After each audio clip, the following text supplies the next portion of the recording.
O Evangelho de João, capítulo 1, verso 4 ao 9, diz assim: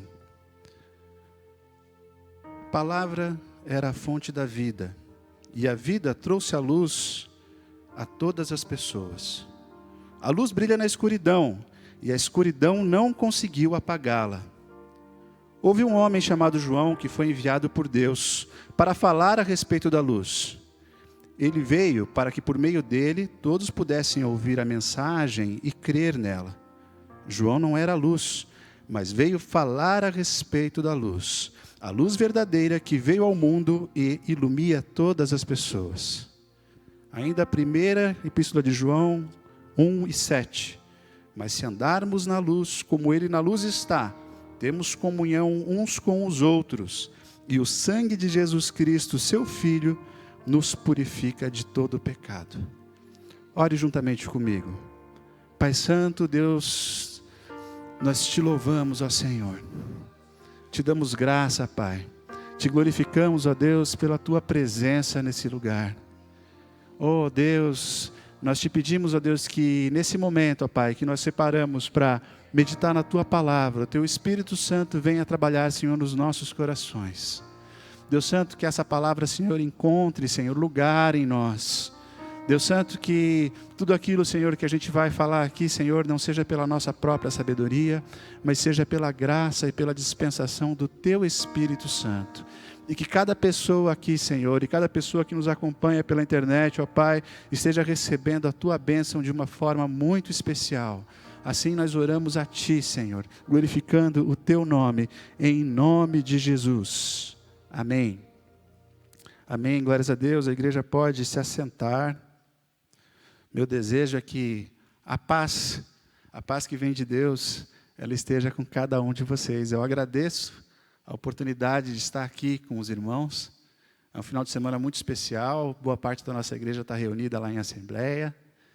E coube a mim essa responsabilidade de compartilhar um pouquinho da palavra de Deus com os irmãos.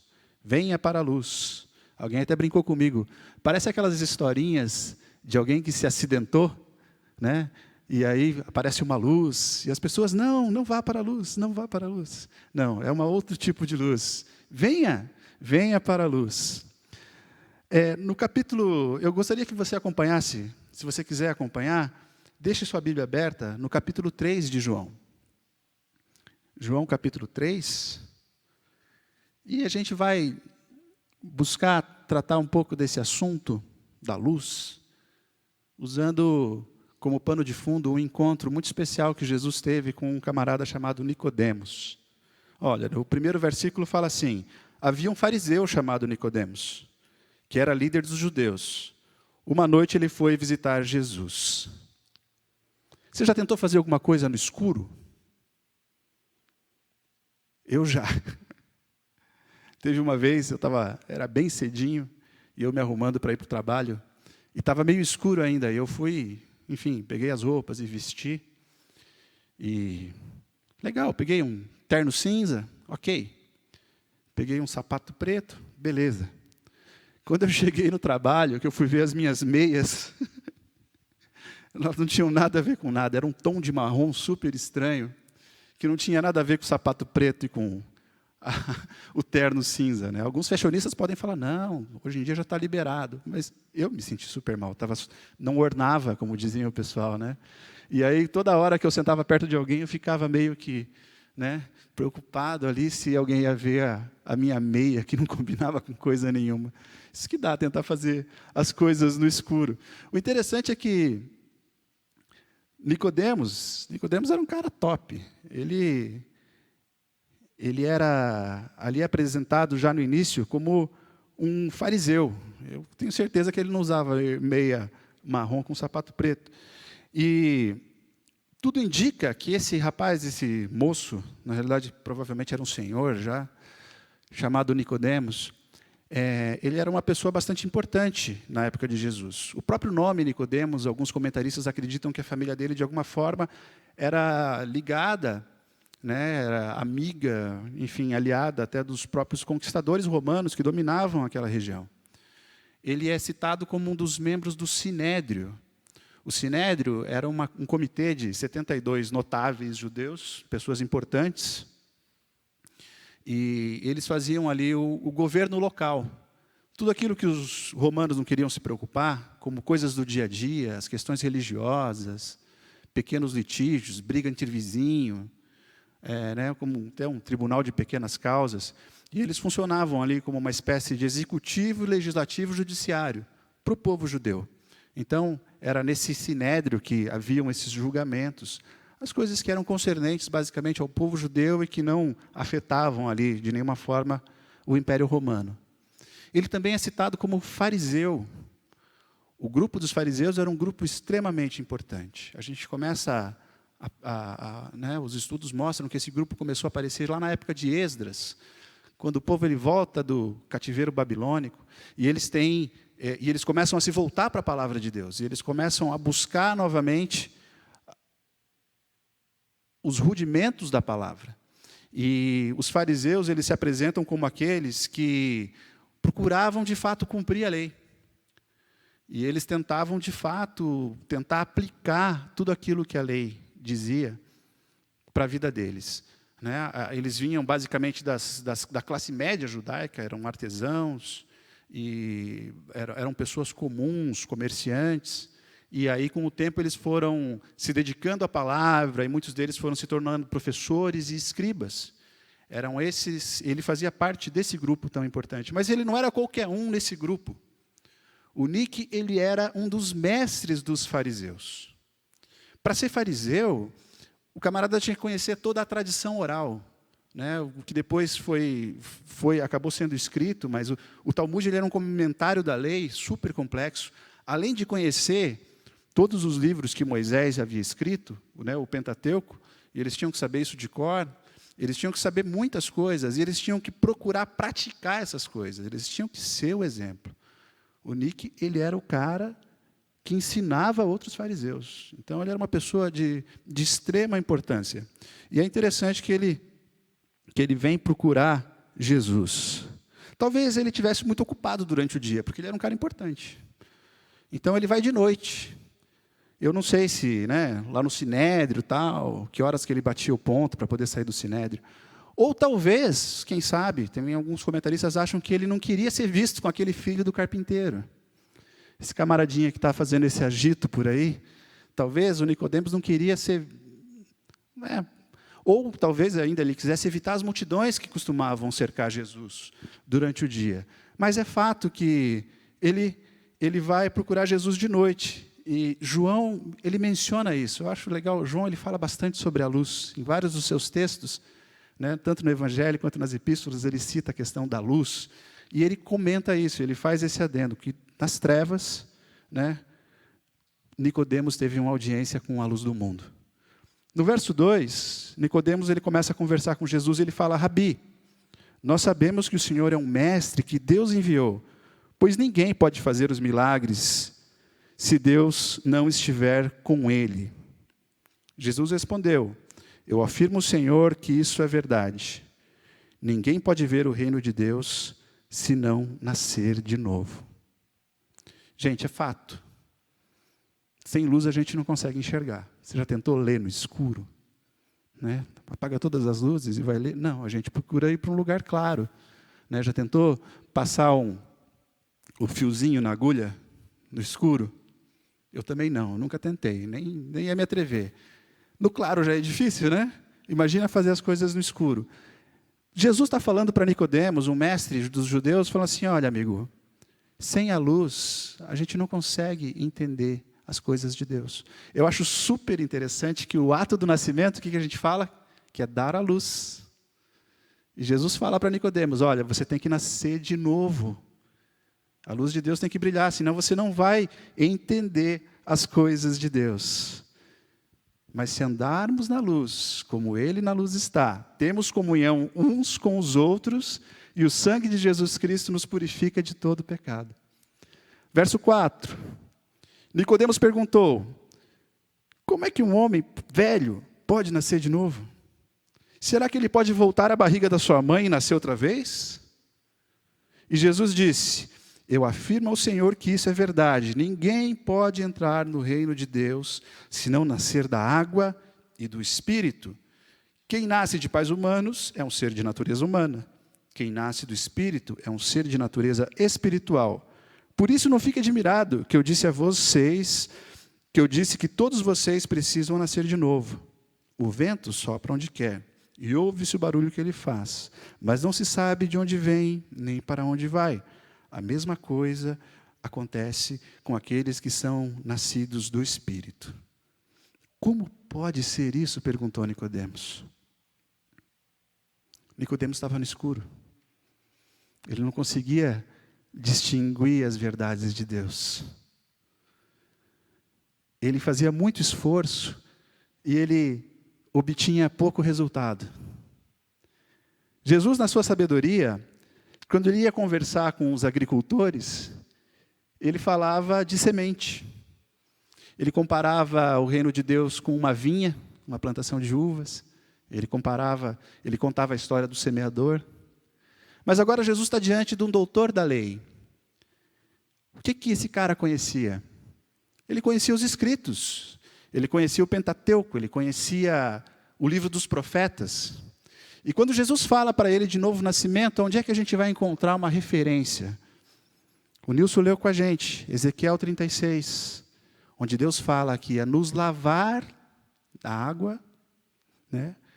Ia colocar um novo espírito dentro da gente, do Espírito. Na sequência do 37, você tem aquele vale de ossos secos, onde Deus assopra sobre aquele vale e os ossos revivem. Né? O Espírito assopra onde quer. Então Nicodemos, ele tinha o conhecimento, ele sabia, mas ele não enxergava. Ele não conseguia compreender. Uma coisa é saber, outra coisa é compreender. E Jesus está explicando para ele. E ele fala assim, mas como que pode ser isso? Ele ainda não tinha entendido. Quando eu estava no ensino médio, teve uma ocasião, e eu estudava numa escola, um colégio que era bastante exigente, e eu precisava de uma boa nota em física. Tudo bem, eu sempre estava meio com a água pelo pescoço ali, mas eu sabia que eu não ia conseguir estudar toda a matéria e a prova estava chegando. Lá em 1990 e poucos, uma calculadora que tivesse mais que 4 operações não era uma coisa comum. Hoje a gente tem no celular. Se tivesse memória, então, né, era um negócio que era até meio caro. Mas eu tinha um amigo que tinha uma dessas, e ele me emprestou para eu fazer a prova. Eu precisava tirar 10, não sei se eram 10, mas eu precisava de uma boa nota. Eu sabia que ia ser muito difícil, e o meu esforço não ia dar conta. O que eu fiz? Todas as fórmulas eu fui colocando naquela bendita calculadora. Eu fiquei horas em cima daquilo. Era super complicadinho, mas tinha um jeito lá e tal. E eu fui copiando fórmula por fórmula. E eu fui colocando na calculadora. Né? Com uma intenção não muito boa no coração, admito. Chegou na hora da prova, irmãos. Junto com a prova, tinha um anexo. O professor deu todas as fórmulas naquele papel. Tanto esforço para nada. Antes eu tivesse estudado. Aí alguém falou comigo, colar não é de Deus. Eu entendi. Foi a última vez que eu tentei colar, irmãos, verdade. Muito esforço para nada. Os fariseus, eles viviam se esforçando.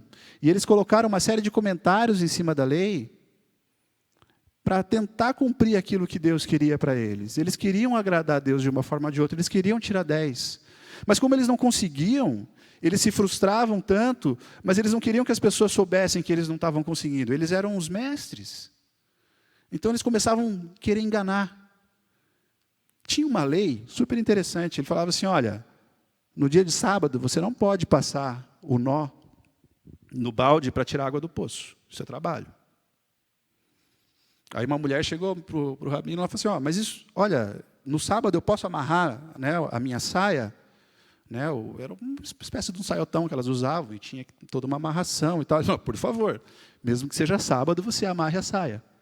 O que eles faziam? Eles amarravam uma saia em torno do balde para poder tirar água no sábado. Porque dar nó na saia podia, dar nó na corda não podia. Muito esforço e pouco resultado. Essa era a vida de Nicodemos. Ele tentava fazer aquilo que agradava a Deus, mas ele sempre se frustrava. Ele sempre, de uma forma ou de outra, ele estava se sentindo devedor daquilo que ele precisava. Aí no verso 10, Jesus responde para ele: o senhor é professor em Israel e não entende isso? Pois eu afirmo, Senhor, que isso é verdade. Nós falamos daquilo que sabemos e contamos o que temos visto, mas vocês não querem aceitar a nossa mensagem. Nicodemos, quando ele chega com Jesus, ele fala assim: mestre, nós sabemos que tu és enviado de Deus. E ele se coloca, nesse nós como parte de um grupo. Ele era membro de um grupo. Eu não sei se ali ele está citando exatamente o Sinédrio, ou os fariseus, ou alguns de seus amigos. Mas aí quando Jesus responde para ele, Jesus se coloca num grupo. Nós falamos daquilo que sabemos. Quem era esse nós? Jesus fazia parte de um grupo muito seleto, de 3 membros: o Pai, o Filho e o Espírito Santo. Verso 12: se vocês não creem quando eu falo das coisas do mundo, como vão crer nas coisas que são do céu? Ninguém subiu ao céu, a não ser o Filho do Homem, que do céu desceu. Assim como Moisés no deserto levantou a cobra de bronze numa estaca, assim também o Filho do Homem tem que ser levantado, para que todos os que creem nele tenham a vida eterna. Quando você vai lá em Números, você percebe que, numa certa ocasião, na travessia do deserto, o povo, para variar, estava murmurando. Deus começa a mandar cobras, e eles começam a ser picados e morrer. E começam a murmurar ainda mais, enfim. Moisés intercede e pede a Deus por eles. E Deus dá a seguinte ordem a Moisés, fala assim: olha, faça esculturas de bronze, no formato de uma cobra, coloque ele numa haste, e vocês ergam essa haste no meio do povo. Se alguém for picado por uma cobra e olhar para essa escultura, ele não vai morrer do veneno da cobra. E eu acho super interessante, porque a cobra era o que estava causando aquele mal.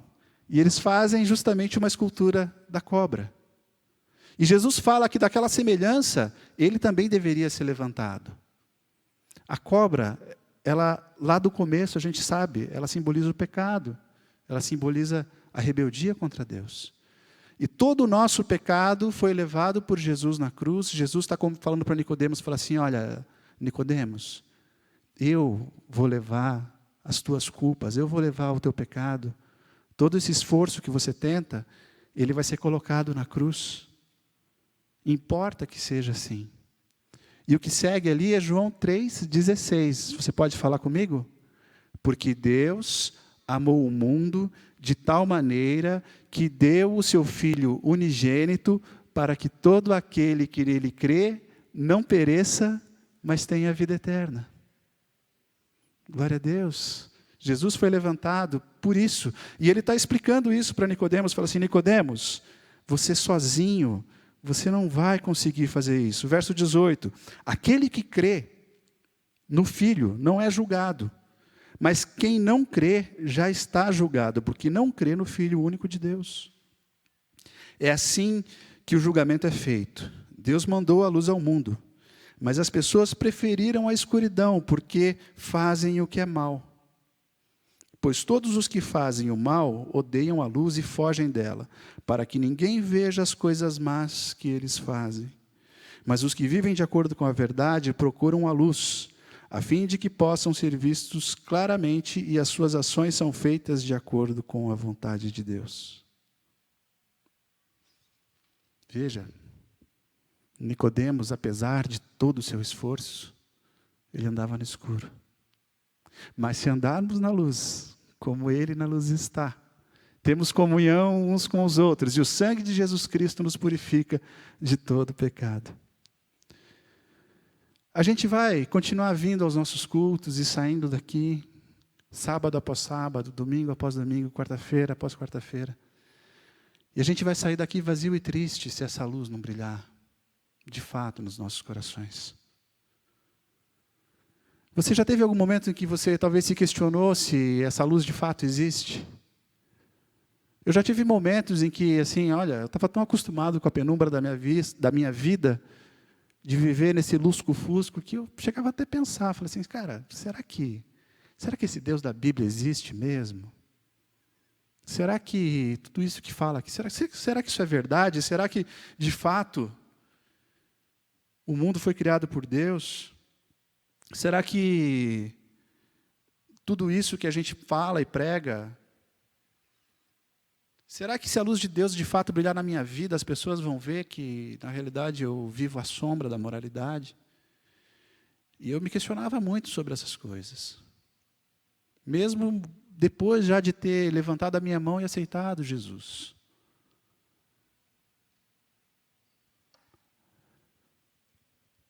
Mas se andarmos na luz, como Ele na luz está, temos comunhão uns com os outros, e o sangue de Jesus Cristo nos purifica de todo pecado. Tem alguma área mal iluminada na tua vida, será? E aí, é você e Deus que sabe disso. Seja sincero consigo mesmo. Tem algum momento que você foge da luz? Lá em Tiago 1, e verso 17, assim, olha, toda boa dádiva e todo bom perfeito vem do alto, descendo do Pai das luzes, em quem não há sombra, não há mudança nem sombra de variação. Repetindo, toda boa dádiva e todo bom perfeito vem do alto, descendo do Pai das luzes, em quem não há mudança nem sombra de variação. Olha, tem muita coisa que pode fazer sombra onde Deus quer brilhar. Nicodemos tinha uma posição social. Ele tinha os amigos dele no sinédrio. Talvez o ganha-pão dele tivesse em risco ali. As pessoas não fossem mais querer tê-lo como professor, as pessoas fossem expulsá-lo do sinédrio. Ele tinha algo a perder. Ele fugia dessa luz. Mas em algum momento, não sei se naquele dia ou se depois, Nicodemos permitiu que a luz de Deus entrasse na vida dele. E o Espírito Santo deu a luz a um novo Nick. Se você duvida disso, você vai lá para João no capítulo 7. Lá no verso 51, ele fala assim, quando o sinédrio manda prender Jesus e os soldados chegam, né, e eles não conseguem fazer nada. Jesus está falando e a multidão está dando glórias a Jesus. E os soldados chegam lá para prender Jesus e eles ficam todos desconcertados. Jesus passa pelo meio deles e vai embora. E aí, quando eles trazem o relato, Nicodemos fala assim, mas pela nossa lei é lícito a gente prender alguém sem julgamento? João 7, versículo 51. Aí os caras olham para ele assim, você virou Galileu também? Perceba que Nicodemos, ele permitiu que a luz de Deus brilhasse na vida dele. E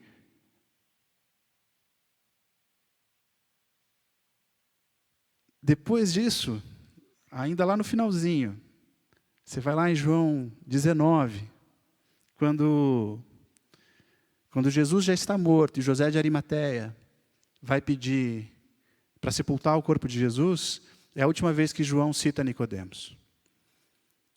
Nicodemos levou 35 quilos de mirra para o sepultamento de Jesus. A gente já ouviu falar de Gamaliel, que foi professor de Paulo. Era um cara super importante, foi um dos fariseus mais ilustres. Gamaliel teve 26 quilos de mirra no seu sepultamento. Nicodemos levou 35 quilos de mirra. O valor disso era mais ou menos equivalente a 4 anos de salário de um trabalhador. Nicodemos não estava mais preocupado com posição, não estava mais preocupado com riqueza. Ele deixou que a luz de Deus entrasse no coração dele. Você pode se colocar de pé?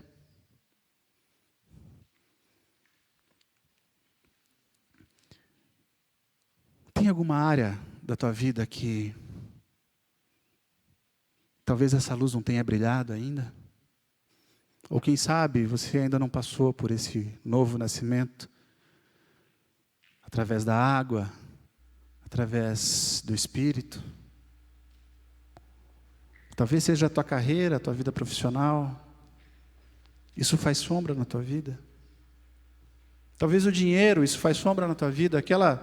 Aquela graninha extra que você sabe que você recebe de uma forma talvez não muito ortodoxa. Isso faz sombra na tua vida. Pode ser que tenha prazeres, vícios, que ainda façam sombra na tua vida. Muitas vezes é a nossa intelectualidade, aquilo que eu penso, ou até mesmo o que as pessoas pensam de mim, que faz sombra na minha vida.